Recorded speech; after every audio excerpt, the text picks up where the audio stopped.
ಅಮ್ಮ, ಈ ಬಕೆಟನ್ನು ನಾನು ಎತ್ತಲು ಒಬ್ಬಳೇ ಸಾಧ್ಯವಿಲ್ಲ, ಏಕೆಂದರೆ ನಾನು ಒಬ್ಬಂಟಿಯಾಗಿ ಎತ್ತುವುದು ಕಷ್ಟ ಎಂದು ಸಾಧನಾ ಹೇಳಿದಳು. ಆದರೆ ಅವಳ ಮಾತನ್ನು ಕೇಳಿದ ಅವಳ ಅತ್ತೆ ಕೋಪಗೊಂಡು, ಓ ಸೊಸೆ, ನೀನು ಈಗಾಗಲೇ ಇಷ್ಟೊಂದು ಬಳಲುತ್ತಿದ್ದರೆ ಮುಂದೆ ಏನು ಗತಿ? ಈ ಜಗತ್ತಿನಲ್ಲಿ ನೀನೊಬ್ಬಳೇ ಗರ್ಭಿಣಿಯೇ ಎಂದು ಅವಳ ಅತ್ತೆ ರಮಾದೇವಿ ಕೇಳಿದಳು. ಓಹೋ, ಅವಳು ನಿನ್ನ ಒಬ್ಬಳೇ ಅತ್ತೆ, ನನಗೆ ಕೆಲಸ ಮಾಡು ಎಂದು ಹೇಳಲು ನಿನಗೆ ನಾಚಿಕೆಯಾಗುವುದಿಲ್ಲವೇ? ನಾವು ಮಕ್ಕಳಿಗೆ ಜನ್ಮ ನೀಡಿದ್ದೇವೆ ಮತ್ತು ನಾವು ನಿನ್ನ 2 ಪಟ್ಟು ಕಷ್ಟಪಟ್ಟು ಕೆಲಸ ಮಾಡಿದ್ದೇವೆ. ಆದರೆ ಆಗ ನನಗೆ ಯಾರೂ ಸಹಾಯಕ್ಕೆ ಬರಲಿಲ್ಲ. ನೀನು ಒಬ್ಬಂಟಿಯಾಗಿ ಕೆಲಸ ಮಾಡಲು ಹೀಗೆ ಹೇಳುತ್ತೀಯ? ನಂತರ ರಮಾದೇವಿ, ನೀನು ಕೆಲಸ ಮಾಡಿದರೆ ಹೆರಿಗೆ ಸುಲಭವಾಗುತ್ತದೆ. ರಮಾ ಹೀಗೆ ಹೇಳುತ್ತಿದ್ದಳು. ಮನೆಯಲ್ಲಿ ಅವಳಿಗೆ ಯಾರೂ ಕರುಣೆ ತೋರಿಸುತ್ತಿರಲಿಲ್ಲ ಮತ್ತು ಇದರ ಪರಿಣಾಮವಾಗಿ ಒಂದು ದಿನ ಸಾಧನಾ ಮೆಟ್ಟಿಲುಗಳನ್ನು ಜಾರಿ ಬಿದ್ದಳು. ಮುಂದಿನ ಕಥೆಯನ್ನು ಕೇಳಲು ವಿಡಿಯೋವನ್ನು ಕೊನೆಯವರೆಗೆ ನೋಡಿ. ಈ ವಿಡಿಯೋಗೊಂದು ಲೈಕ್ ಮಾಡಿ. ದಯವಿಟ್ಟು ನಮ್ಮ ಚಾನಲ್ ಅನ್ನು ಮರೆಯದೆ ಸಬ್ಸ್ಕ್ರೈಬ್ ಮಾಡಿಕೊಳ್ಳಿ. ಹೇ ಪ್ರದೀಪ್, ಈ ರಾಣಿ ತುಂಬಾ ದೂರ ಹೋಗಿದ್ದಾಳೆ, ಅವಳನ್ನು ಬಿಟ್ಟು ಬಿಡು. ಆಗ ಅವಳಿಗೆ ಬುದ್ಧಿ ಬರುತ್ತದೆ. ಆಗ ಅವಳಿಗೆ ಅರ್ಥವಾಗುತ್ತದೆ. ಎಷ್ಟು ದಿನಗಳಿಂದ ನೀನು ನನ್ನನ್ನು ನೋಡಿಕೊಳ್ಳುತ್ತಿದ್ದೀಯಾ ಅಣ್ಣ? ಪ್ರದೀಪ್ ಪತ್ನಿ ಸಾಧನಾ ಇದನ್ನೆಲ್ಲ ಕೇಳುತ್ತಿದ್ದಳು. ಅವಳ ಕಣ್ಣುಗಳಿಂದ ಕಣ್ಣೀರು ಹರಿಯಲು ಪ್ರಾರಂಭಿಸಿತು. ಪ್ರದೀಪ್ ಅವಳನ್ನು ನೋಡಿದಾಗ ಅವಳು ಕಣ್ಣೀರು ಹಾಕುತ್ತಿದ್ದಳು. ಅವನಿಗೆ ಅವಳನ್ನು ನೋಡಿದಾಗ ತುಂಬಾ ನೋವಾಯಿತು. ಪ್ರದೀಪ್ ತನ್ನ ತಾಯಿ ರಮಾದೇವಿಯ ಬಳಿಗೆ ಬಂದು, ಸರಿ, ನೀವು ಅವಳಿಗೆ ಈ ರೀತಿ ನೋವು ಕೊಟ್ಟರೆ ನಾನು ಅವಳನ್ನು ಅವಳ ತವರು ಮನೆಗೆ ಕಳುಹಿಸಿ ಬರುತ್ತೇನೆ. ಸಾಧನಾ ತಾನು ತನ್ನ ತಾಯಿಯ ಮನೆಗೆ ಹೋದಾಗ ಅವಳು ಇಲ್ಲದಿದ್ದಾಗ ಮನೆ ಕೆಲಸ ಯಾರು ಮಾಡುತ್ತಾರೆ? ನಾನು ಮಾಡುತ್ತೇನೆ, ನೀನು ಅವಳನ್ನು ಬಿಟ್ಟು ಬಿಡು ಎಂದು ಹೇಳಿದಳು. ಇದನ್ನೆಲ್ಲ ಕೇಳಿದ ಸಾಧನಾ ತನ್ನ ಕೋಣೆಗೆ ಹೋಗಿ ಅಳಲು ಪ್ರಾರಂಭಿಸಿದಳು. ಅಷ್ಟರಲ್ಲಿ ಸಾಧನಾ ಮುಂದೆ ಯಾರೋ ಹೆಜ್ಜೆ ಸಪ್ಪಳ ಕೇಳಿತು. ಸಾಧನಾ ನೋಡಿದಾಗ ಅವಳ ಗಂಡ ಅವಳ ಮುಂದೆ ನಿಂತಿದ್ದ.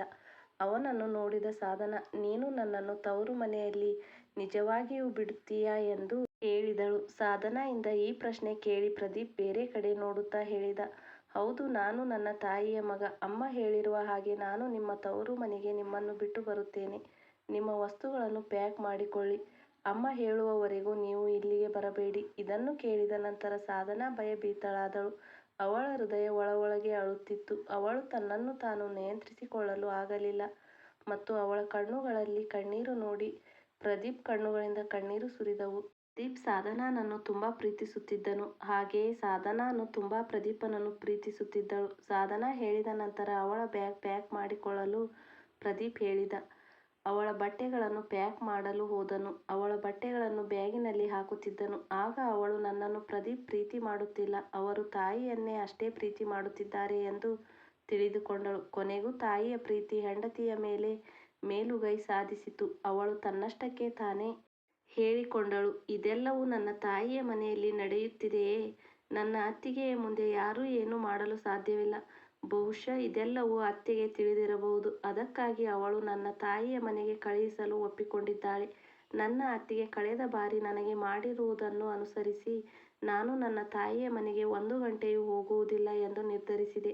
ಆದರೆ ಈ ಜನರು ಈಗ ನನ್ನಿಂದ ದಿನಗಳು, ವಾರಗಳು, ತಿಂಗಳುಗಳವರೆಗೂ ಕಳುಹಿಸುತ್ತಿದ್ದಾರೆ ಎಂದು ಯಾರಿಗೆ ತಿಳಿದಿಲ್ಲ. ಈಗ ನನ್ನ ಕುಟುಂಬದಲ್ಲಿ ನನ್ನ ಸ್ವಾಭಿಮಾನ ಕುಸಿಯುತ್ತದೆ ಎಂದು ನಾನು ಅವರಿಗೆ ಹೇಗೆ ಹೇಳಲಿ? ವಾಸ್ತವವಾಗಿ ಪ್ರದೀಪ್ ಅವರಿಗೆ ಇದರ ಬಗ್ಗೆ ತಿಳಿದಿದ್ದರೂ ಅವರು ಇನ್ನು ನನಗೆ ಹೇಳಲು ಬಯಸುವುದಿಲ್ಲ. ಮಾವನು ನನಗೆ ಮನೆಯಲ್ಲಿ ಇರುವಂತೆ ಹೇಳುವುದಿಲ್ಲ.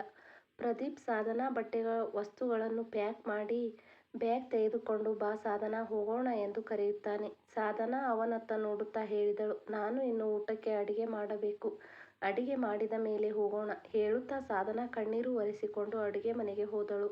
ಸಾಧನಾ ಅವಳ ಕಣ್ಣೀರು ಕಂಡರೂ ಪ್ರದೀಪ್ ಅವಳನ್ನು ನಿರ್ಲಕ್ಷಿಸಿದನು. ಆ ಕ್ಷಣದಲ್ಲಿ ಅವಳ ಗಂಡನ ನಡವಳಿಕೆಯು ಅವಳ ಹೃದಯ ಒಡೆದಂತಾಯಿತು. ಪ್ರದೀಪ್ ಬ್ಯಾಗನ್ನು ಎತ್ತಿಕೊಂಡು, ಈಗ ಅಡಿಗೆ ಮಾಡುವುದು ಬೇಡ, ನಾನು ಎಲ್ಲ ಮಾಡಿಕೊಡುತ್ತೇನೆ, ನೀವೇನು ಚಿಂತಿಸಬೇಕಾಗಿಲ್ಲ ಎಂದು ಹೇಳುತ್ತಾನೆ. ನೀವು ನನ್ನೊಂದಿಗೆ ಬನ್ನಿ. ಆದರೆ ನಾನು ಏನು ಹೇಳಲಿ? ನಾನು ನಿಮಗೆ ಬರಲು ಹೇಳಿಲ್ಲವೇ? ಈಗ ಏನು ಹೇಳಬೇಡಿ. ಸಾಧನಾ ಅಳುತ್ತಾ ಅವನಿಗೆ ಹೇಳಿದಳು. ಅವಳು ತನ್ನ ಗಂಡನನ್ನು ನೋಡುತ್ತಿದ್ದಳು. ಆದರೆ ಅವನು ತನ್ನ ಬೆನ್ನು ತಿರುಗಿಸಿ, ನೀನು ನನಗೆ ಮುಖ್ಯವಲ್ಲ ಎಂದು ಎಲ್ಲವನ್ನೂ ಹೇಳಿದ್ದನು. ಸಾಧನಾ ಯಾರದೋ ಭುಜದ ಮೇಲೆ ಅಳುವಂತೆ ಭಾಸವಾಯಿತು. ಆದರೆ ಅವಳು ತನ್ನನ್ನು ತಾನು ಸಮಾಧಾನ ಮಾಡಿಕೊಂಡಳು. ಪ್ರದೀಪ್ ಹೊರಗೆ ಹೋಗಿ, ನಾನು ನಿಮಗಾಗಿ ಕಾಯುತ್ತಿದ್ದೇನೆ, ಬೇಗ ಸಿದ್ಧವಾಗಿ ಬನ್ನಿ, ಹೋಗೋಣ ಎಂದನು. ಪ್ರದೀಪ್ ಹೋದ ಮೇಲೆ ಸಾಧನಾ ಹಾಸಿಗೆಯ ಮೇಲೆ ಕುಳಿತು ಅಳಲು ಪ್ರಾರಂಭಿಸಿದಳು. ಮದುವೆಯಾದ ನಂತರ ನಾನು ಬಂದ ಮನೆಯಿಂದ ನನ್ನನ್ನು ಹೊರಗೆ ಹಾಕಲಾಗುತ್ತಿದೆ. ನನ್ನ ಅತ್ತೆ ನನ್ನ ಜೀವನವನ್ನು ನಾಶ ಮಾಡುವ ಯೋಚನೆ ಇರಬಹುದು, ಅಥವಾ ನನ್ನ ಗಂಡನಿಗೆ ಬೇರೆ ಯಾರನ್ನಾದರೂ ಮದುವೆ ಮಾಡುವ ವಿಚಾರ ಇರಬಹುದು ಎಂದು ಹಲವಾರು ಯೋಚನೆಗಳು ಬಿರುಗಾಳಿಯಂತೆ ಅವಳ ಮನಸ್ಸಿನಲ್ಲಿ ಕೊರೆಯುತ್ತಿತ್ತು. ಅವಳು ಆ ಆಲೋಚನೆಯನ್ನು ಮನಸ್ಸಿನಿಂದ ಹೊರಗೆ ಹಾಕಲು ಪ್ರಯತ್ನಿಸುತ್ತಿದ್ದಳು. ಸ್ವಲ್ಪ ಸಮಯದ ನಂತರ ಅವಳು ಸಿದ್ಧವಾಗಿ ಹೊರಗೆ ಬಂದಳು. ಅವಳ ಅತ್ತೆ ಅವಳನ್ನು ನೋಡಿದ ತಕ್ಷಣ ಹೇಳಿದಳು, ನೋಡು, ಅವಳು ಅವಳ ತಾಯಿಯ ಮನೆಗೆ ಹೋಗಲು ಹೇಗೆ ಸಿದ್ಧವಾದಳು. ಅವಳಿಗೆ ಚಿಂತೆ ಇದ್ದರೆ ಅವಳು ನಮಗೆ ಊಟಕ್ಕೆ ಅಡಿಗೆ ತಯಾರು ಮಾಡುತ್ತಿದ್ದಳು. ಇರ್ಲಿ ಬಿಡು, ಕೆಲವೇ ದಿನಗಳಲ್ಲಿ ಅವಳಿಗೆ ಬುದ್ಧಿ ಬರುತ್ತದೆ. ಈಗ ನೋಡೋಣ ಅವಳನ್ನು ಅವರ ಮನೆಯಲ್ಲಿ ಎಷ್ಟು ದಿನ ಇಟ್ಟುಕೊಳ್ಳುತ್ತಾರೋ ಅಂತ. ಎಲ್ಲವನ್ನು ಕೇಳಿಸಿಕೊಂಡರೂ ಪ್ರದೀಪ್ ಮೌನವಾಗಿದ್ದ. ಅವಳ ಅತ್ತೆ ಮಾತನಾಡುತ್ತಿದ್ದಾಗ ಸಾಧನಾ ಅವನತ್ತ ನೋಡಿ ಯೋಚಿಸಲು ಪ್ರಾರಂಭಿಸಿದಳು. ಅವರು ಯಾಕೆ ಏನು ಹೇಳುತ್ತಿಲ್ಲವೇ? ನನಗೆ ಅಡುಗೆ ಮಾಡಲು ಬೇಡ ಎಂದು ಹೇಳಿದವರು ಅವರೇ. ಆದರೆ ಅವರು ಈಗ ಏನು ಹೇಳುತ್ತಿಲ್ಲವೇ? ಈ ಮನೆಯಲ್ಲಿ ಎಲ್ಲರೂ ನನ್ನ ವಿರುದ್ಧವಾಗಿ ಇದ್ದಾರೆಯೇ? ಒಂದು ಕಡೆ ಅವಳು ಕೋಪಗೊಂಡಿದ್ದಳು, ಮತ್ತೊಂದು ಕಡೆ ಅವಳ ಹೃದಯ ಒಡೆದು ಹೋಗಿತ್ತು. ಏಕೆಂದರೆ ಅವಳಿಗೆ ಇಷ್ಟವಿಲ್ಲದಿದ್ದರೂ ಅವಳ ತಾಯಿಯ ಮನೆಗೆ ಕಳುಹಿಸಲಾಗಿ ಅವಳಿಗೆ ತುಂಬ ಬೇಜಾರಾಗಿತ್ತು. ಆದರೆ ಕಾರಣ ಪ್ರದೀಪ್ ಬಾ ಹೋಗೋಣ ಎಂದು ಮನೆಯಿಂದ ಹೊರಟು ಹೋದನು. ಸಾಧನಾ ಕೂಡ ಕಾರಿನಲ್ಲಿ ಮುಂದಿನ ಸೀಟಿನಲ್ಲಿ ಪ್ರದೀಪ್ ಜೊತೆಗೆ ಕುಳಿತಳು. ಆದರೆ ಪ್ರದೀಪ್ ಕಾರಿನಲ್ಲಿ ಮಾತನಾಡದೆ ಸುಮ್ಮನೆ ಕಾರು ಓಡಿಸುತ್ತಿದ್ದ. ಆದರೆ ಪ್ರಯಾಣದುದ್ದಕ್ಕೂ ಅವನು ಅವಳೊಂದಿಗೆ ಒಂದೇ ಒಂದು ಮಾತನ್ನು ಮಾತನಾಡಲಿಲ್ಲ. ಅವರ ಮನೆ ಸ್ವಲ್ಪ ದೂರದಲ್ಲಿದ್ದಾಗ ಸಾಧನಾ ಗಟ್ಟಿಯಾಗಿ, ನೀನು ಯಾಕೆ ನನ್ನಿಂದ ದೂರ ಹೋಗುತ್ತೀಯಾ? ನೀನು ನಿಜವಾಗಿಯೂ ನನ್ನನ್ನು ಬಿಟ್ಟು ಇರುತ್ತೀಯಾ ಎಂದು ಕೇಳಿದಳು. ಇದಕ್ಕೆ ಪ್ರದೀಪ್ ಏನೂ ಉತ್ತರಿಸಲಿಲ್ಲ. ಈಗ ಮನೆಯಲ್ಲಿ ಚೆನ್ನಾಗಿ ವಿಶ್ರಾಂತಿ ತೆಗೆದುಕೊಳ್ಳಿ ಎಂದು ಹೇಳಿದನು. ಪ್ರದೀಪ್ ಮಾತನ್ನು ಕೇಳಿದ ಸಾಧನಾ ಮತ್ತೆ ಅವಳ ಹೃದಯ ಒಡೆದಂತಾಯಿತು. ಅವಳು ತನ್ನಷ್ಟಕ್ಕೆ ತಾನೇ ಅವರು ನನ್ನನ್ನು ಹೀಯಾಳಿಸುತ್ತಾ ಇದ್ದಾರೆ ಎಂದು ತಿಳಿದುಕೊಂಡಳು. ಅವರ ನಡವಳಿಕೆಯಲ್ಲಿ ಇಷ್ಟೊಂದು ಅಸಭ್ಯತೆ ಏಕೆ? ಅವರು ಏಕೆ ನನ್ನನ್ನು ಹೀಗೆ ನಡೆಸಿಕೊಳ್ಳುತ್ತಿದ್ದಾರೆ? ಮನೆಯಲ್ಲಿ ನನ್ನ ಬೆನ್ನ ಹಿಂದೆ ಏನಾದರೂ ಪಿತೂರಿ ನಡೆಯುತ್ತಿರಬಹುದೇ? ಈತನ ನಡವಳಿಕೆ ಸಾಧನಾ ಮನಸ್ಸಿನಲ್ಲಿ ಲೆಕ್ಕವಿಲ್ಲದಷ್ಟು ಆಲೋಚನೆಗಳು ಹುಟ್ಟುಹಾಕುತ್ತಿವೆ. ಈ ಹಂತದಲ್ಲಿ ಸಾಧನಾಗೆ ಯೋಚನೆ ಬಂದಿತು. ಪ್ರದೀಪ್ ಕಾರನ್ನು ನಿಲ್ಲಿಸಿ ಸಾಧನಾಗೆ ಹೊರಗೆ ಬರಲು ಹೇಳಿದನು. ಸಾಧನಾ ಪ್ರದೀಪನತ್ತ ಒಮ್ಮೆ ನೋಡಿ, ನೀವು ಮನೆಗೆ ಬರುತ್ತೀರಾ ಎಂದು ಕೇಳಿದಳು. ನಾನು ಬರುತ್ತಿದ್ದೇನೆ, ಆದರೆ ಹೆಚ್ಚು ಸಮಯ ಇರಲು ಸಾಧ್ಯವಿಲ್ಲ. ನೀವು ಮುಂದೆ ಹೋಗಿ, ನಾನು ಕಾರ್ ಲಾಕ್ ಮಾಡಿ ಬರುತ್ತೇನೆ. ಇಂದು ತನ್ನ ತಾಯಿಯ ಮನೆಗೆ ಬಂದರು. ಸಾಧನಾಗೆ ಸಂತೋಷವಾಗಿರಲಿಲ್ಲ. ಅವಳ ಮನಸ್ಸು ತುಂಬ ದುಃಖವಾಗಿತ್ತು ಮತ್ತು ಮುಂದೇನು ಮಾಡಬೇಕೆಂದು ಅವಳಿಗೆ ತಿಳಿಯಲಿಲ್ಲ. ಅವಳು ಮನೆಯೊಳಗೆ ಹೋದಾಗ ಅವಳ ಅಣ್ಣ ಮತ್ತು ಅತ್ತಿಗೆ ಚಹಾ ಕುಡಿಯುತ್ತಾ ಕುಳಿತಿದ್ದರು. ಇಬ್ಬರೂ ಅವಳನ್ನು ನೋಡಿ ಸಂತೋಷಪಟ್ಟರು. ಅವಳ ಅತ್ತಿಗೆ ಕಾವೇರಿ, ಹೇ ಚಿಕ್ಕಮ್ಮ, ನೀವು ಬರುವ ಮೊದಲು ಫೋನ್ ಮಾಡಬೇಕಿತ್ತು. ನೀವು ಬಹಳ ದಿನಗಳ ಮೇಲೆ ಬಂದಿದ್ದೀರಿ. ಮತ್ತು ಪ್ರದೀಪ್ ಬಾವ ಎಲ್ಲಿದ್ದಾರೆ? ಕಾವೇರಿ ಬಾಗಿಲಲ್ಲಿ ನೋಡುತ್ತಿದ್ದಳು. ಅವರು ಕಾರ್ ಲಾಕ್ ಮಾಡಿ ಬರುತ್ತಿದ್ದಾರೆ. ಅಷ್ಟರಲ್ಲಿ ಪ್ರದೀಪ್ ಒಳಗಡೆ ಬಂದನು. ಅವನ ಕೈಯಲ್ಲಿದ್ದ ಬ್ಯಾಗನ್ನು ನೋಡಿದ ಕಾವೇರಿಯ ಮುಖ ಭಾವ ಬದಲಾಯಿತು. ಅವಳು ಇಬ್ಬರಿಗೆ ನೀರು ಕೊಟ್ಟು ಚಹಾ ಮಾಡಲು ಅಡಿಗೆ ಮನೆಗೆ ಹೋದಳು. ನಂತರ ಪ್ರದೀಪ್, ನೀವು ನಿಮ್ಮ ಅತ್ತಿಗೆಯೊಂದಿಗೆ ಒಳಗೆ ಮಾತನಾಡಲು ಹೋಗಿ ಎಂದು ಹೇಳಿದನು. ಸಾಧನಾಗೆ ಒಳಗೆ ಹೋಗಲು ಇಷ್ಟವಿರಲಿಲ್ಲ. ಆದರೆ ಪ್ರದೀಪ್ ಹೇಳಿದ ಮಾತಿಗೆ ಅವಳು ಒಳಗೆ ಹೋಗಬೇಕಾಯಿತು. ಅಡಿಗೆ ಮನೆಗೆ ಹೋದ ತಕ್ಷಣ ಸ್ಪಷ್ಟವಾಗಿ ಅರ್ಥ ಮಾಡಿಕೊಂಡಳು. ಕಾವೇರಿ ಹೀಗೆ ಮಾತನಾಡುವುದರ ಸಲುವಾಗಿ ಸಾಧನಾ ತನ್ನ ತಾಯಿಯ ಮನೆಗೆ ಬರುವುದು ಎಳ್ಳಷ್ಟು ಇಷ್ಟ ಇರುವುದಿಲ್ಲ ಮತ್ತು ಅವಳ ಅತ್ತೆಗೆ ಅವಳ ಅತ್ತಿಗೆ ಹೀಗೆ ಎಂದು ತಿಳಿದಿತ್ತು. ಅದಕ್ಕಾಗಿ ಅವಳನ್ನು ಅವಳ ತಾಯಿಯ ಮನೆಗೆ ಕಳುಹಿಸಲಾಗಿತ್ತು. ಸಾಧನಾ ಮೌನವಾಗಿದ್ದಳು. ಚಹಾ ಮಾಡಿದ ತಕ್ಷಣ ಅವಳು ಮತ್ತು ಕಾವೇರಿ ಮತ್ತು ಸಿಹಿ ತಿಂಡಿಗಳೊಂದಿಗೆ ಹೊರಗೆ ಬಂದರು. ಪ್ರದೀಪ್ ಮತ್ತು ಸಾಧನಾ ಅಣ್ಣ ಇಬ್ಬರು ಮಾತನಾಡುತ್ತಾ ಕುಳಿತಿದ್ದರು. ಅವರನ್ನು ನೋಡಿದ ತಕ್ಷಣ ಪ್ರದೀಪ್ ಉದ್ದೇಶಪೂರ್ವಕವಾಗಿ ವಿಷಯ ಬದಲಾಯಿಸಿದ್ದಾರೆ ಎಂದು ತೋರುತ್ತದೆ. ಚಹಾ ಮತ್ತು ಉಪಹಾರದ ನಂತರ ಪ್ರದೀಪ್ ಹೇಳಿದರು, ಸರಿ ಬಾವ, ನಾನು ಹೊರಡುತ್ತೇನೆ. ನಿಮ್ಮ ತಂಗಿ ಸ್ವಲ್ಪ ದಿನ ಇಲ್ಲೇ ಇರುತ್ತಾಳೆ. ನಾನು ನಂತರ ಅವಳನ್ನು ಕರೆದುಕೊಂಡು ಹೋಗುತ್ತೇನೆ ಎಂದು ಪ್ರದೀಪ್ ಎದ್ದು ನಿಂತನು. ಸಾಧನಾ ಕಣ್ಣಲ್ಲಿ ನೀರು ಬಂತು. ಇದನ್ನು ನೋಡಿದ ಕಾವೇರಿ, ಓ ಚಿಕ್ಕಮ್ಮ, ನಿಮ್ಮ ಕಣ್ಣುಗಳಿಂದ ಪ್ರದೀಪ್ ಬಾವನ ಮೇಲಿರುವ ಪ್ರೀತಿ ಉಕ್ಕಿ ಹರಿಯುತ್ತಿದೆ. ನೀವು ಅವರನ್ನು ಅಷ್ಟೊಂದು ಪ್ರೀತಿಸುತ್ತಿದ್ದರೆ ನೀವು ಅಲ್ಲೇ ಇರಬೇಕು. ಸಾಧನಾ ಏನು ಮಾತನಾಡದೆ ಸುಮ್ಮನೆ ನಿಂತಳು. ಏಕೆಂದರೆ ಅವಳು ತನ್ನ ಇಚ್ಛೆಗೆ ವಿರುದ್ಧವಾಗಿ ಅವಳನ್ನು ಇಲ್ಲಿಗೆ ಕಳಿಸಲಾಗಿತ್ತು ಮತ್ತು ಅವಳು ಅಲ್ಲಿ ನಡೆದ ವಿಷಯವನ್ನು ಯಾರಿಗೂ ಹೇಳಲು ಸಾಧ್ಯವಾಗಲಿಲ್ಲ. ಪ್ರದೀಪ್ ಮುಗುಳ್ನಗುತ್ತಾ ಬೇಗನೆ ಹೊರಟು ಹೋದರು. ಪ್ರದೀಪ್ ಹೋದ ನಂತರ ಸಾಧನಾಗೆ ಕಾವೇರಿ ತನ್ನ ರೂಮಿಗೆ ಹೋಗಿ ರೆಸ್ಟ್ ಮಾಡಲು ಹೇಳಿದಳು ಮತ್ತು ಅವಳು ತನ್ನ ಗಂಡನ ಜೊತೆ ಕುಳಿತು ಮಾತನಾಡಲು ಶುರು ಮಾಡಿದಳು ಮತ್ತು ಸಾಧನಾ ಸ್ನಾನ ಮಾಡಿ ಹೊರಗೆ ಬಂದಳು. ಇಬ್ಬರೂ ತುಂಬ ನಿಧಾನವಾಗಿ ಮಾತನಾಡುತ್ತಿದ್ದರು. ಅವಳಿಗೆ ಏನೂ ಕೇಳಿಸಲಿಲ್ಲ. ಕಾವೇರಿ ಎಂದಿನಂತೆ ಕೇಳುತ್ತಾಳೆ, ಎಂದು ಅವರ ಅಣ್ಣನಿಗೆ ಅಣ್ಣ ಅವರಿಗೆ ಕೇಳುತ್ತದೆ ಎಂದು ಯೋಚಿಸಲು ಪ್ರಾರಂಭಿಸಿದಳು. ಕಾವೇರಿ ಬಹಿನಿ ಎಂದಿನಂತೆ ಅತ್ತಿಗೆ ಮಾತು ಕೇಳುತ್ತದೆ ಮತ್ತು ನಂತರ ನಾನು ಇಲ್ಲೇ ಇರುವುದು ಅಸಾಧ್ಯ ಎಂದು ಯೋಚಿಸಲು ಪ್ರಾರಂಭಿಸಿದಳು. ಆದರೆ ಹೀಗೆ ಈ ಬಾರಿಯೂ ಆದರೆ ನಾನು ಹೇಗೆ ಮನೆಗೆ ಹೋಗುವುದು? ನನ್ನನ್ನು ಅವರು ಹೇಗೆ ಕಳಿಸಿದ್ದಾರೆ ಎಂದು ನನಗೆ ಅವರಿಗೆ ಹೇಳಲು ಸಹ ಸಾಧ್ಯವಿಲ್ಲ. ಹೇಳಲು ಇಷ್ಟವಿಲ್ಲದೆ ಸಾಧನ ತನ್ನ ರೂಮಿಗೆ ಹೋಗಿ ಅಳಲು ಪ್ರಾರಂಭಿಸಿದಳು. ಸ್ವಲ್ಪ ಸಮಯದ ನಂತರ ಅವಳು ಮಲಗಿದ್ದಳು. ಅವಳಿಗೆ ಎಚ್ಚರವಾದಾಗ ಕಾವೇರಿ ಅವಳಿಗೆ, ಚಿಕ್ಕಮ್ಮ, ನೀವು ಬಹಳ ಸಮಯದ ನಂತರ ಮನೆಗೆ ಬಂದಿದ್ದೀರಿ. ಹೊರಗೆ ಊಟಕ್ಕೆ ಹೋಗೋಣ. ಇದನ್ನು ಕೇಳಿದ ಸಾಧನ ಅವಳಿಗೆ ಆಶ್ಚರ್ಯವಾಯಿತು. ಏಕೆಂದರೆ ಕಾವೇರಿ ಯಾವಾಗಲೂ ಅವಳಿಗೆ ಒಂದು ಹೊರೆಯಂತೆ ಮನೆಯಲ್ಲಿ ಭಾವಿಸುತ್ತಿದ್ದಳು.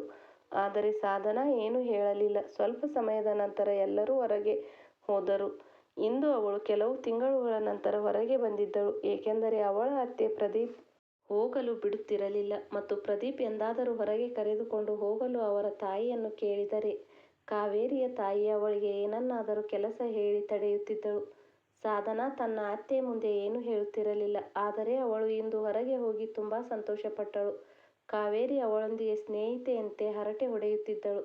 ಇಂದು ಸಾಧನ ತುಂಬಾ ಸಂತೋಷವಾಗಿದ್ದಳು. ಸಂತೋಷದಿಂದ ಇದ್ದ ಕಾರಣದಿಂದ ಅವಳ ಗಂಡನ ಮನೆಯ ವಾತಾವರಣವನ್ನು ನೆನಪಿಸಿಕೊಳ್ಳಲು ಪ್ರಾರಂಭಿಸಿದಳು. ಮದುವೆ ಆದಾಗಿನಿಂದ ಅವಳು ಬರೀ ಮನೆ ಕೆಲಸಗಳನ್ನು ಮಾತ್ರ ಮಾಡುತ್ತಿದ್ದಳು ಮತ್ತು ಅವಳು ಅವರ ಕಿರುಕುಳದಿಂದ ತುಂಬಾ ಬೇಸತ್ತಿದ್ದಳು. ಅವಳು ತನ್ನನ್ನು ತಾನು ನೋಡಿಕೊಳ್ಳಲು ಸಹ ಸಾಧ್ಯವಾಗುತ್ತಿರಲಿಲ್ಲ. ಅವಳು ದಿನವಿಡೀ ತಲೆಯನ್ನು ಬಾಚಿಕೊಳ್ಳಲು ಸಹ ಸಾಧ್ಯವಾಗುತ್ತಿರಲಿಲ್ಲ ಅಥವಾ ಊಟ ಮಾಡಲು ಕೂಡ ಸಮಯ ಇರುತ್ತಿರಲಿಲ್ಲ. ಅವಳು ತಿನ್ನಲು ಕುಳಿತರೆ ಅವಳ ಅತ್ತೆ ತಕ್ಷಣ ಅವಳಿಗೆ ಏನಾದರೂ ಕೆಲಸ ಹೇಳುತ್ತಿದ್ದಳು. ಅವಳ ಅತ್ತೆ ಸಾಧನ ಎಷ್ಟು ತಿನ್ನುತ್ತಾಳೆ ಮತ್ತು ಏನು ತಿನ್ನುತ್ತಿದ್ದಾಳೆ ಎಂದು ನಿರಂತರವಾಗಿ ಗಮನಿಸುತ್ತಿದ್ದಳು ಮತ್ತು ಊಟ ಮಾಡಲು ಕುಳಿತಾಗ ಅವಳ ಅತ್ತೆ ಅವಳಿಗೆ ಏನಾದರೂ ಕೆಲಸ ಮಾಡಲು ಹೇಳುತ್ತಿದ್ದಳು. ಒಂದು ದಿನ ಅವಳ ಅತ್ತೆ, ಓಹೋ, ತುಂಬಾ ಚಪಾತಿಗಳಿವೆ ಎಂದು ಹೇಳಿದಳು ಮತ್ತು ನೀನು ಎಷ್ಟು ಚಪಾತಿ ತರಕಾರಿ ತಿನ್ನುತ್ತೀಯಾ, ಎಷ್ಟು ದಪ್ಪವಾಗಿದ್ದೀಯಾ ನೋಡು ಎಂದು ಹೇಳುತ್ತಿದ್ದಳು. ನೀನು ಸ್ಲಿಮ್ ಆಗಿ ಕಾಣಬೇಕು, ಇಲ್ಲವೆಂದರೆ ಪ್ರದೀಪ್ ತಾಯಿನಾ ಇವಳು ಎಂದು ಕೇಳುತ್ತಾರೆ ಜನ ಎಂದು ಅವಳು ಊಟ ಮಾಡುತ್ತಿದ್ದ ತಟ್ಟೆಯಿಂದ ಚಪಾತಿ ತೆಗೆದುಕೊಳ್ಳುತ್ತಿದ್ದಳು. ಇದನ್ನು ನೋಡಿದ ಸಾಧನಾ ಹೃದಯ ತುಂಬಾ ಕುಗ್ಗಿ ಹೋಯಿತು. ಅವಳು ತನ್ನ ತಾಯಿಯ ನೆನಪನ್ನು ನೆನಪಿಸಿಕೊಂಡಳು. ಅವರು ಎಂದಿಗೂ ತಾವು ತಿನ್ನುವ ಆಹಾರವನ್ನು ಎಂದಿಗೂ ಅಳೆಯಲ್ಲ. ಪ್ರದೀಪ್ ತನ್ನ ಹೆಂಡತಿ, ನಿನ್ನ ಮುಖ ಕನ್ನಡಿಯಲ್ಲಿ ನೋಡಿಕೊಂಡಿದ್ದೀಯಾ? ನೀನು 25 ವರ್ಷದ ಹುಡುಗಿಯಾದರೂ ನೀನು 50 ವರ್ಷ ಮುದುಕಿಯಂತೆ ಕಾಣುತ್ತೀಯಾ ಎಂದು ಹೇಳಿದ. ಆ ದಿನ ಸಾಧನ ತನ್ನ ಮುಖವನ್ನು ಕನ್ನಡಿಯಲ್ಲಿ ನೋಡಿಕೊಳ್ಳಲು ನಿಂತಳು ಮತ್ತು ಈ ಮನೆ ಜವಾಬ್ದಾರಿ ಮತ್ತು ತನ್ನ ಕೆಲಸಗಳನ್ನು ಯೋಚಿಸಲು ಪ್ರಾರಂಭಿಸಿದಳು. ಜವಾಬ್ದಾರಿಗಳ ಮುಂದೆ ನನ್ನ ಮುಖವು ಅಕಾಲಿಕವಾಗಿ ಸುಕ್ಕುಗಟ್ಟಲು ಪ್ರಾರಂಭವಾಗಲಿದೆ. ಆದ್ದರಿಂದ ಆ ದಿನ ಸಂಜೆ ಪ್ರದೀಪ್ ಬರುವ ಮೊದಲು ಸ್ವಲ್ಪ ಸಾಧನ ಮೇಕಪ್ ಮಾಡಿಕೊಂಡು ಸಿದ್ಧವಾಗಿ ನಿಂತಿದ್ದಳು. ನೀವು ಸಂತೋಷದಿಂದ ಸಿದ್ಧವಾಗಿ ಕುಳಿತಿದ್ದೀರಾ. ಇದು ಮನೆ ಮಾರುಕಟ್ಟೆಯಲ್ಲ. ಸಂಜೆ ಕುಳಿತು ಆಟವಾಡಲು.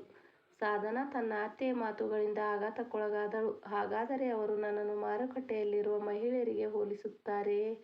ಸಾಧನ ಈ ಜಗಳದ ಬಗ್ಗೆ ತನ್ನ ಗಂಡನಿಗೆ ಏನೂ ಹೇಳಲಿಲ್ಲ. ಕೆಲವು ದಿನಗಳ ನಂತರ ಸಾಧನ ಗರ್ಭಿಣಿಯಾದಳು. ಆದರೆ ಇನ್ನೂ ಅವಳಿಗೆ ಮನೆ ಜವಾಬ್ದಾರಿ ಕಡಿಮೆ ಆಗಿರಲಿಲ್ಲ. ಅವಳಿಗೆ ಕೆಲಸದ ಹೊರೆಯೂ ಕಡಿಮೆಯಾಗಲಿಲ್ಲ. ಅವಳ ಅತ್ತೆ ಅವಳಿಗೆ ಯಾವಾಗಲೂ ಆದೇಶಗಳನ್ನು ನೀಡುತ್ತಿದ್ದಳು ಮತ್ತು ಸಾಧನ ಎಲ್ಲ ಕೆಲಸಗಳನ್ನು ಮೌನವಾಗಿ ಮಾಡುತ್ತಿದ್ದಳು. ಸಾಧನಾಗೆ 2 ತಿಂಗಳು ತುಂಬಿತ್ತು. ಒಂದು ದಿನ ಬಟ್ಟೆ ಒಗೆದ ನಂತರ, ಅಮ್ಮ, ಈ ಬಕೆಟನ್ನು ತೆಗೆದುಕೊಂಡು ಹೋಗಲು ನೀವು ನನಗೆ ಸಹಾಯ ಮಾಡುತ್ತೀರಾ ಎಂದು ಕೇಳಿದಳು. ಈ ಸ್ಥಿತಿಯಲ್ಲಿ ನಾನು ಬಕೆಟ್ ಎತ್ತುವುದು ಸರಿಯಲ್ಲ ಎಂದು ಕೇಳಿದಳು. ಇದನ್ನು ಕೇಳಿದ ಅವಳ ಅತ್ತೆ ತುಂಬಾ ಕೋಪಗೊಂಡು, ಜಗತ್ತಿನಲ್ಲಿ ನೀನೇ ಒಬ್ಬಳೇ ಗರ್ಭಿಣಿಯಾ ಎಂದು ಕೇಳಿದಳು. ಅತ್ತೆ ಇದನ್ನು ಕೇಳಿದ ತಕ್ಷಣ, ಓಹೋ, ಅವಳು ಒಬ್ಬಳೇ ಸೊಸೆ. ನಿಮ್ಮ ಅತ್ತೆಗೆ ಕೆಲಸ ಹೇಳಲು ನಾಚಿಕೆ ಆಗುವುದಿಲ್ಲವೇ? ನಾವು ಕೂಡ ಮಕ್ಕಳನ್ನು ಹೆತ್ತಿದ್ದೇವೆ. ನಾವು ತುಂಬಾ ಕಷ್ಟಪಟ್ಟು ಕೆಲಸ ಮಾಡಿದ್ದೇವೆ. ನಮಗೆ ಯಾರೂ ಸಹಾಯ ಮಾಡುತ್ತಿರಲಿಲ್ಲ. ನಾನೇ ಮಾಡಿಕೊಳ್ಳುತ್ತಿದ್ದೆ ಮತ್ತು ನೀನು ಹೀಗೆ ನನಗೆ ಕೇಳುವುದು ನಿನ್ನ ಮೂರ್ಖತನ. ಆದರೆ ನಾನು ತಾಯಿ ಆಗುವುದು ಈ ಮನೆಯಲ್ಲಿ ಯಾರಿಗೂ ಇಷ್ಟವಿಲ್ಲ. ಯಾರೂ ನನಗೆ ಸಹಾಯ ಮಾಡುವುದಿಲ್ಲ. ಮನಸ್ಸಿನಲ್ಲಿ ಹೇಳಿಕೊಂಡು ಸಾಧನ ಬಕೆಟ್ ತೆಗೆದುಕೊಂಡು ಮೇಲೆ ಹೋಗಲು ಹತ್ತಿದಾಗ ಕಾಲು ಜಾರಿ ಮೆಟ್ಟಿಲುಗಳಿಂದ ಕೆಳಗೆ ಬಿದ್ದಳು. ಅವಳು ನೋವಿನಿಂದ ನರಳುತ್ತಿದ್ದಳು. ಹತ್ತಿರ ಯಾರೂ ಬರಲಿಲ್ಲ. ಆಗ ಅವಳನ್ನು ವೈದ್ಯರ ಬಳಿ ಕರೆದುಕೊಂಡು ಹೋದಾಗ ಅವಳ ಮಗು ಗರ್ಭದಲ್ಲಿ ಸತ್ತು ಹೋಗಿದೆ ಎಂದು ತಿಳಿಯಿತು. ಆದರೆ ಅವಳ ಅತ್ತೆ ಅವಳನ್ನು ತಿರಸ್ಕಾರದಿಂದ ಪ್ರತಿಕ್ರಿಯಿಸಿದಳು. ನಾನು ನಿನಗೆ ಎಷ್ಟು ಬಾರಿ ಹೇಳುತ್ತಿದ್ದೆ, ನೀನು ಮೆಟ್ಟಿಲುಗಳನ್ನು ಏರಬೇಡ ಎಂದು. ನೀನು ನನ್ನ ಮಾತು ಕೇಳದೆ ಈಗ ನನ್ನ ಮೊಮ್ಮಗನನ್ನು ಕೊಂದೆ. ಸಾಧನಾಗೆ ಸಮಾಧಾನ ಮಾಡುವ ಬದಲು ಎಲ್ಲರೂ ಅವಳನ್ನು ಹೀಯಾಳಿಸುತ್ತಾ ಇದ್ದರು. ಅವಳಿಗೆ ಅತ್ಯಂತ ಆಘಾತಕಾರಿ ಸಂಗತಿಯೆಂದರೆ ಎಲ್ಲರೂ ಅವಳನ್ನು ದ್ವೇಷ ಮಾಡುತ್ತಿದ್ದರು. ಪ್ರದೀಪ್ ಅವಳಿಗೆ ಏನನ್ನೂ ಹೇಳಲಿಲ್ಲ. ಮಗುವನ್ನು ಕಳೆದುಕೊಂಡ ಬಗ್ಗೆ ಅವನು ದುಃಖಿತನಾಗಿದ್ದನು. ಹೆಚ್ಚು ಕೆಲಸದ ಒತ್ತಡದಿಂದ ಸಾಧನಾ ಒಂದು ದಿನ ಸಾಕು ಸಾಕು ಎಂದು ನಿರ್ಧರಿಸಿದಳು. ನಾನು ಮನುಷ್ಯಳೇ ಎಂದು ಸ್ಪಷ್ಟವಾಗಿ ಅವಳು ಹೇಳಿದಳು. ಹಾಗಾಗಿ ನನಗೂ ಈಗ ವಿಶ್ರಾಂತಿ ಬೇಕು. ಈಗ ಅತ್ತೆ ಕೂಡ ನನಗೆ ಕೆಲಸ ಮಾಡಲು ಸಹಾಯ ಮಾಡಬೇಕಾಗುತ್ತದೆ ಎಂದು ಅವಳು ಸ್ಪಷ್ಟವಾಗಿ ಹೇಳಿದಳು. ಏಕೆಂದರೆ ಈಗಿನ ಜನರು ಕೆಲವೇ ದಿನಗಳಲ್ಲಿ ಮದುವೆಯಾಗಿ ಅತ್ತೆಯನ್ನು ಬಿಟ್ಟು ಹೋಗಲು ಬಯಸುತ್ತಾರೆ. ಸಾಧನಾ ಮಾತುಗಳನ್ನು ಕೇಳಿ ಅವಳ ಅತ್ತೆ ಕೋಪಗೊಂಡಳು. ನಿನಗೆ ಏನು ಕಡಿಮೆಯಾಗಿದೆ? ಇಲ್ಲಿನ ಸೌಕರ್ಯ ಸಾಲುತ್ತಿಲ್ಲವೇ? ನಿನಗೆ ಇನ್ನೇನು ಬೇಕು? ಮನೆಯಲ್ಲಿ ಎಷ್ಟು ಜನ ಇದ್ದಾರೆ ಎಂದು ಜೋರಾಗಿ ಹೇಳುತ್ತಿದ್ದಳು. ಪ್ರದೀಪ್, ನಿಮ್ಮ ರಾಣಿಯ ಧ್ವನಿ ಜೋರಾಗುತ್ತಿದೆ, ಸ್ವಲ್ಪ ಹೇಳು ಅವಳಿಗೆ. ತಾಯಿಯ ಮಾತುಗಳನ್ನು ಕೇಳಿದ ಪ್ರದೀಪನಿಗೆ ಸಾಧನಾ ಎಲ್ಲವನ್ನೂ ವಿವರಿಸಲು ಪ್ರಯತ್ನಿಸಿದಳು. ಆದರೆ ಸಾಧನಾ, ನಾನು ಇನ್ನು ಮುಂದೆ ಹೆಚ್ಚು ಕೆಲಸ ಮಾಡಲು ಸಾಧ್ಯವಾಗುವುದಿಲ್ಲ. ಅವಳ ಹಠದಿಂದ ಅತ್ತೆ ಒಂದು ದಿನ ಮನೆಯಲ್ಲಿ ದೊಡ್ಡ ಗದ್ದಲ ಮಾಡಿ, ಪ್ರದೀಪ್, ನಿನ್ನ ಹೆಂಡತಿ ಕೆಲಸ ಮಾಡದಿದ್ದರೆ ಅವಳನ್ನು ಅವಳ ತಾಯಿ ಮನೆಗೆ ಬಿಟ್ಟು ಬಾ ಎಂದು ಹೇಳುತ್ತಾಳೆ. ಅವಳ ಅತ್ತಿಗೆ ಅವಳಿಗೆ ಹಗಲು ರಾತ್ರಿ ಕೆಲಸ ಮಾಡಲು ಹೇಳಿದಾಗ ಅವಳಿಗೆ ಆಗ ಅರ್ಥವಾಗುತ್ತದೆ. ಅವಳ ಅಣ್ಣ ಅವಳನ್ನು ಎಷ್ಟು ದಿನದವರೆಗೆ ಇಟ್ಟುಕೊಳ್ಳುತ್ತಾನೋ ನೋಡೋಣ. ಅವಳ ಅತ್ತೆ ಮಾತನಾಡಿರುವುದು ಸಾಧನಾ ಅವಳಿಗೆ ಕಿವಿಯಲ್ಲಿ ಇನ್ನೂ ಪ್ರತಿಧ್ವನಿಸುತ್ತಿದ್ದವು. ಅತ್ತಿಗೆ ಜೊತೆ ಇದ್ದಾಗ ಸಾಧನಾ ಅವರು ಮಾತನಾಡಿರುವ ಮಾತುಗಳನ್ನು ನೆನಪಿಸಿಕೊಳ್ಳುತ್ತಿದ್ದಳು. ಕಾವೇರಿ ಅವಳ ಭುಜದ ಮೇಲೆ ಕೈ ಇಟ್ಟು, ಚಿಕ್ಕಮ್ಮ, ಏನು ಯೋಚಿಸುತ್ತಿದ್ದೀರಿ ಎಂದು ಕೇಳಿದಳು. ಸಾಧನಾ ಮುಗುಳ್ನಕ್ಕು ಏನೂ ಇಲ್ಲ ಎಂದು ಹೇಳಿದಳು. ಅತ್ತಿಗೆಯಿಂದ ಮೊದಲ ಬಾರಿಗೆ ಪ್ರೀತಿ ಪಡೆದಿದ್ದಳು. ಆದರೆ ತನ್ನ ಅತ್ತಿಗೆ ಪ್ರೀತಿಯನ್ನು ಪಡೆಯಬಹುದೇ, ಅಥವಾ ನನ್ನ ಅತ್ತೆ ಮಾವ ನನ್ನನ್ನು ಹೀಗೆ ಕಳಿಸಿದ್ದಾರೆ ಎಂದು ನಾನು ದುಃಖ ಪಡಲೇ ಎಂದು ಯೋಚಿಸುತ್ತಿದ್ದಳು. ಎಲ್ಲವನ್ನೂ ಮುಗಿಸಿ ಮನೆಗೆ ರಾತ್ರಿ ಹೋದರು. ಸಾಧನಾ ತುಂಬ ದಿನಗಳ ಆತುರದಿಂದ ಕಳೆದವು ಮತ್ತು ಪ್ರದೀಪ್ ಮನೆಯಲ್ಲಿ ಇನ್ನೂ ಅಡುಗೆ ಮಾಡುವರ ಸುಳಿವು ಸಿಗಲಿಲ್ಲ. ಪ್ರದೀಪ್ ಅವರು ಅಮ್ಮನಿಗೆ ನೀವೇ ಅಡುಗೆ ಮಾಡಿ ಎಂದು ಹೇಳಿದಾಗ ಅವರು ನನಗೆ ಮೊಣಕಾಲು ನೋಯುತ್ತದೆ ಎಂದು ಹೇಳುತ್ತಾಳೆ. ನಂತರ ಪ್ರದೀಪ್ ಹೊರಗಿನಿಂದ ಊಟ ಆರ್ಡರ್ ಮಾಡುತ್ತಾನೆ. ಹಾಗೆ ಎಷ್ಟು ದಿನ ಅವನು ಊಟವನ್ನು ಆರ್ಡರ್ ಮಾಡುತ್ತಾನೆ ಎಂದು ಒಂದು ದಿನ ಅವನೇ ಅಡುಗೆ ಮಾಡಲು ಅಡುಗೆ ಮನೆಗೆ ಹೋದನು. ಅವನು ಅಡುಗೆ ಮನೆ ಸ್ಥಿತಿಯನ್ನು ನೋಡಿ ದಂಗಾದನು. ಗ್ಯಾಸ್ ಸ್ಟವ್ ಮೇಲೆ ಆಹಾರ ಕೆಟ್ಟು ಹೋಗಿತ್ತು. ತರಕಾರಿಗಳು ಎಲ್ಲ ಒಣಗಿ ಹೋಗಿದ್ದವು. ಅಡುಗೆ ಮನೆಯ ಕೌಂಟರ್ ಮೇಲೆ ಬಿದ್ದಿದ್ದವು. ಚಮಚ ಇಡಲು ಸ್ಥಳವಿರಲಿಲ್ಲ. ಪ್ರದೀಪ್ ಸದ್ದಿಲ್ಲದೆ ಅಡುಗೆ ಮನೆಯಿಂದ ಹೊರಬಂದು ಸೋಫಾದ ಮೇಲೆ ಕುಳಿತನು. ಅವನ ಕಣ್ಣುಗಳು ಡೈನಿಂಗ್ ರೂಮಿನಲ್ಲಿರುವ ಪ್ರತಿಯೊಂದು ವಸ್ತುಗಳ ಮೇಲೆ ಬಿದ್ದವು. ಪ್ರತಿಯೊಂದು ವಸ್ತುವಿನ ಮೇಲೆ ಧೂಳು ತುಂಬಿತ್ತು. ಒಂದು ಮೂಲೆಯಲ್ಲಿ ಕಾಗದ ತುಂಡು ಬಿದ್ದಿತ್ತು, ಇನ್ನೊಂದು ಮೂಲೆಯಲ್ಲಿ ಕಸ ತುಂಬಿತ್ತು. ಅಮ್ಮ, ನೀವು ಮನೆಯಲ್ಲಿ ಊಟ ಮಾಡುತ್ತೀರಾ ಅಥವಾ ಹೊರಗೆ ಊಟವನ್ನು ಆರ್ಡರ್ ಮಾಡಲಾ ಎಂದು ಪ್ರದೀಪ್ ಕೇಳಿದನು. ತಾಯಿ ತನ್ನ ಹೊಟ್ಟೆಯ ಮೇಲೆ ಕೈಯಿಟ್ಟು, ಹೊರಗಿನಿಂದ ಊಟ ಮಾಡಿದರೆ ಹೊಟ್ಟೆ ಕೆಟ್ಟು ಹೋಗುತ್ತದೆ. ನಾನು ಮನೆಯಲ್ಲಿ ರೇವಾ ಕಡೆ ಕಿಚಡಿ ಮಾಡಿಸಿಕೊಳ್ಳುತ್ತೇನೆ ಎಂದು ಹೇಳಿದಳು. ರೇವಾ ಒಳಗಡೆ ಕಿಚಡಿ ಮಾಡು, ಸದ್ದಿಲ್ಲದೆ ಎಂದು ಹೇಳಿದನು. ಅಡುಗೆ ಮನೆಗೆ ಹೋದ ತಕ್ಷಣ ಅವಳು, ನಾನು ಇಲ್ಲಿ ಹೇಗೆ ಅಡುಗೆ ಮಾಡಲಿ, ಎಲ್ಲ ಪಾತ್ರೆಗಳು ಕೊಳಕಾಗಿವೆ ಎಂದು ಜೋರಾಗಿ ಕೂಗಿದಳು. ಪ್ರದೀಪ್ ಕೋಪದಿಂದ ಒಳಗಡೆ ಬಂದು, ಅಡಿಗೆ ಮಾಡಿದ ನಂತರ ಸ್ವಚ್ಛಗೊಳಿಸಬೇಕು. ನೀವು ಮಾಡಿದ್ದು ಗಲೀಜು. ಇದು ಅಡುಗೆ ಆದ ನಂತರ ನೀವು ಪಾತ್ರೆಗಳನ್ನು ತೊಳೆದಿಲ್ಲ. ಸಾಧನಾ ಇದ್ದಾಗ ಮನೆ ಹೊಳೆಯುತ್ತಿತ್ತು. ಅವಳು ಹೋಗಿದ್ದಾಳೆ ಮತ್ತು ನೀವು ಮನೆಯನ್ನು ಎಷ್ಟು ಅವ್ಯವಸ್ಥೆಗೊಳಿಸಿದ್ದೀರಿ. ಇಂದು ಪ್ರದೀಪ್ ಮಾತು ಕೇಳಿದ ನಂತರ ರೇವಾ ತುಂಬ ದಿಗ್ಭ್ರಮೆಗೊಂಡಳು. ಹೇಳಿ ಪ್ರದೀಪ್, ತಕ್ಷಣ ಹೊರಗೆ ಹೋಗಿ. ಅಮ್ಮ, ನೀವು ಸಾಧನಾಳಿಗೆ ಅವಳ ತವರು ಮನೆಗೆ ಹೋದ ಮೇಲೆ ಬುದ್ಧಿ ಬರುತ್ತದೆ ಎಂದು ಹೇಳಿದ್ದೀರಿ. ಆದರೆ ಅವಳು ಹೋದ ನಂತರ ನೀವಿಬ್ಬರು ಒಂದು ದಿನವಾದರೂ ಮನೆಯನ್ನು ಸರಿಯಾಗಿ ನೋಡಿಕೊಳ್ಳುತ್ತಿದ್ದೀರಾ? ಮತ್ತು ಇಡೀ ಮನೆಯ ತುಂಬ ಕೊಳಕಾಗಿದೆ. ಅದನ್ನು ಸ್ವಚ್ಛಗೊಳಿಸಲು 2 ದಿನ ಸಾಲುವುದಿಲ್ಲ. ಓ, ಪ್ರಾಣಿಗಳು ಸಹ ಸ್ವಚ್ಛವಾಗಿರುವ ಜಾಗವನ್ನು ಹುಡುಕಿಕೊಳ್ಳುತ್ತವೆ. ಮತ್ತು ನೀವು ಸಾಧನಾ ಹೋದ ನಂತರ ತುಂಬ ಉತ್ಸಾಹದಿಂದ ನಾನು ಮನೆಯನ್ನು ನೋಡಿಕೊಳ್ಳುತ್ತೇನೆ ಎಂದು ಹೇಳುತ್ತಿದ್ದೀರಿ. ನೀವು ಹೇಳಿದ ಮಾತುಗಳು ಎಲ್ಲಿ ಹೋಗಿದ್ದಾವೆ? ಮಗನ ಮಾತು ಕೇಳಿ ಅವನ ತಾಯಿ ಸುಮ್ಮನೆ ಆದಳು. ಏನು ಮಾತನಾಡದೆ ಕುಳಿತಳು. ನಾನು ಅವಳಿಗೆ ಮಾಡಿರುವುದು ನನ್ನದು ತಪ್ಪಾಗಿದೆ. ನೀನು ಅವಳನ್ನು ತವರು ಮನೆಗೆ ಹೋಗಿ ಅವಳನ್ನು ಕರೆದುಕೊಂಡು ಬಾ. ಅವನ ತಾಯಿ ಹೇಳಿದ ನಂತರ ಪ್ರದೀಪ್ ಅವಳು ಈಗ ಇಲ್ಲಿಗೆ ಬರಲು ಬಯಸುವುದಿಲ್ಲ ಎಂದು ನಾನು ಭಾವಿಸುತ್ತೇನೆ. ಪ್ರದೀಪನ ಮಾತುಗಳನ್ನು ಕೇಳಿ ಅವರ ತಾಯಿ ಕುಗ್ಗಿ ಹೋದಳು ಮತ್ತು ಅವಳು ತಕ್ಷಣ, ಇಲ್ಲ ಮಗನೇ, ನಾನು ಇನ್ನು ಮುಂದೆ ಅವಳಿಗೆ ಮತ್ತೆ ಬೇಜಾರು ಮಾಡುವುದಿಲ್ಲ. ನೀನು ಬೇಗನೆ ಹೋಗಿ ಅವಳನ್ನು ಕರೆದುಕೊಂಡು ಬಾ. ಮನೆಯಲ್ಲಿನ ಧೂಳು ನನಗೆ ಉಸಿರಾಡಲು ಕಷ್ಟವಾಗುತ್ತಿದೆ ಮಗನೇ ಎಂದು ಹೇಳಿದಳು. ನಾನು ಅವಳಲ್ಲಿ ಕ್ಷಮೆ ಕೇಳುತ್ತೇನೆ. ನೀನು ಹೇಳಿದ್ದು ಸರಿ, ನಾನು ಮಾಡಿದ್ದು ತಪ್ಪು. ಇವಳನ್ನು ಸಮಸ್ಯೆಗೆ ಸಿಲುಕಿಸಿದ್ದು ನಾನೇ. ನೋಡು ರೇವಾ, ಈಗ ನಿಮಗೆ ನಿಮ್ಮ ಅತ್ತಿಗೆಗೆ ಮನೆ ಕೆಲಸದಲ್ಲಿ ಸಹಾಯ ಬೇಕು. ಪ್ರದೀಪ್, ನೀನು ಬೇಗನೆ ಹೋಗಿ ನನ್ನ ಸೊಸೆಯನ್ನು ಕರೆದುಕೊಂಡು ಬಾ. ನಿನಗೆ ಭರವಸೆ ನೀಡುತ್ತೇನೆ, ನಾನು ಮತ್ತೆ ಎಂದಿಗೂ ಅವಳಿಗೆ ತೊಂದರೆ ಕೊಡುವುದಿಲ್ಲ. ಪ್ರದೀಪ್ ಏನು ಹೇಳದೆ ಕೋಣೆಯಿಂದ ಹೊರಟು ಹೋದನು. 2 ದಿನಗಳು ಕಳೆದವು. ಆದರೂ ಪ್ರದೀಪ್ ಸಾಧನನ್ನು ಕರೆಯಲು ಹೋಗಲಿಲ್ಲ. ಆದ್ದರಿಂದ ರಮಾ ತಾಯಿ ತನ್ನ ಮಗನಿಗೆ, ಮಗನೇ, ನನ್ನ ಸೊಸೆ ಮನೆಗೆ ಬರುವವರೆಗೂ ನನಗೆ ಶಾಂತಿ ಸಿಗುವುದಿಲ್ಲ ಎಂದು ನಾನು ಭಾವಿಸುತ್ತೇನೆ. ನನ್ನನ್ನು ಕ್ಷಮಿಸು. ಆದರೆ ನೀನು ಅವಳನ್ನು ಕರೆದುಕೊಂಡು ಬಾ. ಈ ಸಮಯದಲ್ಲಿ ಮಾತನಾಡುವಾಗ ಅವನ ತಾಯಿಗೆ ಕಣ್ಣುಗಳಿಂದ ಕಣ್ಣೀರು ತುಂಬಿದ್ದವು.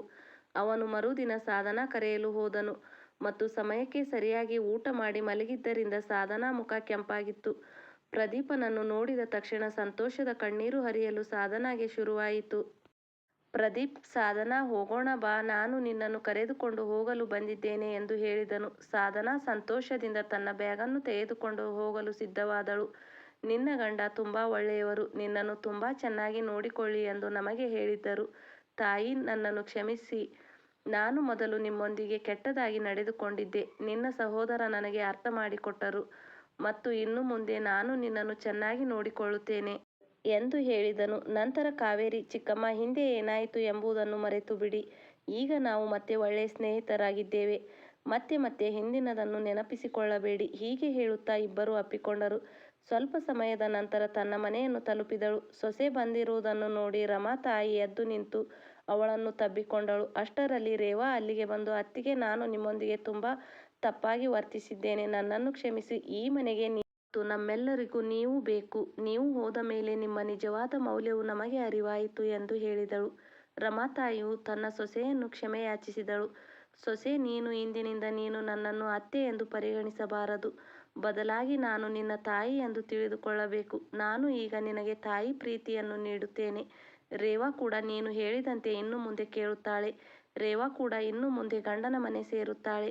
ಅತ್ತೆ ಮಾತು ಕೇಳಿ ಸಾಧನಾ ಕಣ್ಣುಗಳಿಂದ ಕಣ್ಣೀರು ಹರಿಯಲು ಪ್ರಾರಂಭಿಸಿತು. ಅತ್ತೆ ಮತ್ತು ಅತ್ತಿಗೆ ನಡವಳಿಕೆಯ ಬದಲಾವಣೆಯನ್ನು ನೋಡಿ ಸಾಧನಾ ತುಂಬಾ ಸಂತೋಷಪಟ್ಟಳು. ತನ್ನ ತವರು ಮನೆಯಲ್ಲಿ ಕಳೆದ ಕ್ಷಣಗಳು ತುಂಬಾ ಸುಂದರವಾಗಿದ್ದವು. ಈಗ ಅವಳ ಅತ್ತೆ ಮನೆಯ ವಾತಾವರಣವು ಅವಳ ತವರು ಮನೆಯಂತೆಯೇ ಕೂಡಿತ್ತು. ಏಕೆಂದರೆ ಅವಳ ಅತ್ತೆ ಮತ್ತು ಅತ್ತಿಗೆ ಅವಳೊಂದಿಗೆ ತುಂಬಾ ಚೆನ್ನಾಗಿ ಮಾತನಾಡುತ್ತಿದ್ದರು ಮತ್ತು ಕೆಲಸದಲ್ಲಿ ಸಹಾಯ ಮಾಡುತ್ತಿದ್ದರು. ನಿಜಕ್ಕೂ ಇಂದು ಮನೆಯ ವಾತಾವರಣವು ಪ್ರದೀಪ್ ಹೇಳಿರುವ ಹಾಗೆ ಸಂತೋಷದಿಂದ ತುಂಬಿತ್ತು.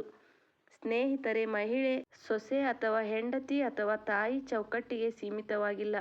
ಅವಳು ಒಬ್ಬ ವ್ಯಕ್ತಿ. ಅವಳನ್ನು ಗೌರವಿಸುವುದು ಕೇವಲ ಕರ್ತವ್ಯವಲ್ಲ, ಅದು ನಮ್ಮ ಸಂಸ್ಕೃತಿ. ಸ್ನೇಹಿತರೆ, ಈ ಕಥೆ ನಿಮಗೆ ಇಷ್ಟವಾಯಿತು ಎಂದು ನಾನು ಭಾವಿಸುತ್ತೇನೆ. ಈ ಕಥೆಯೊಂದು ಲೈಕ್ ಕೊಡಿ ಮತ್ತು ಇನ್ನಷ್ಟು ಹೊಸ ವಿಡಿಯೋಗಳಿಗಾಗಿ ನಮ್ಮ ಚಾನಲ್ ಅನ್ನು ಸಬ್ಸ್ಕ್ರೈಬ್ ಮಾಡಿಕೊಳ್ಳಿ. ಧನ್ಯವಾದಗಳು.